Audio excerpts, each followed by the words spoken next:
ચા પીવી સારી છે કે નહીં?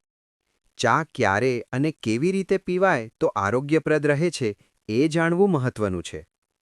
ઘણા લોકો કહે છે ચા આરોગ્યને બગાડે છે, પણ હકીકત એ છે કે ચા કેવી રીતે પીવો છો તે મેટર કરે છે. હું ડૉક્ટર ભાવેશ મોડ, મૈત્રી ક્લિનિક ગાંધીધામ કચ્છથી ડાયજેશન સિરીઝના ભાગ 4માં આપનું સ્વાગત કરું છું.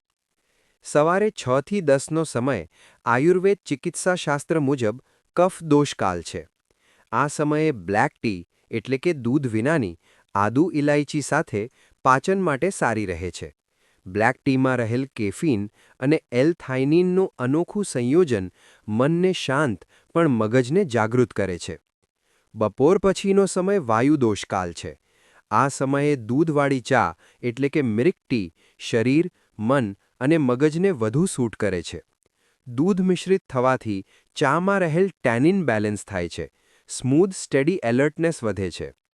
ધ્યાનમાં લ્યો, ખાલી પેટે ખૂબ જ સ્ટ્રોંગ ચા પીશો તો એસિડિટી વધી શકે છે અને ભોજન સાથે વધારે ચા પાચન અને આયન એબ્ઝોર્પ્શનને અસર કરે છે. ચા સાથે હળવો નાસ્તો જેમ કે ખાખરા, મમરા, બિસ્કિટ એસિડિટી ટાળવામાં મદદ કરે છે. પણ ગાંઠિયા, થેપલા, ભજીયા, ફાફડા, પાપડી ચા સાથે ચાના ગુણકર્મનો નાશ કરે છે. પેટ ભારે અને એસિડિટી કરાવે છે. ચા ખરાબ નથી, પણ ઉપયોગમાં લેવાની સાચી રીત જાણવી મહત્વની છે. આ વિષય અનુસંધાને આપની શંકા અથવા જિજ્ઞાસા કમેન્ટ બોક્સમાં જણાવશો. ધન્યવાદ.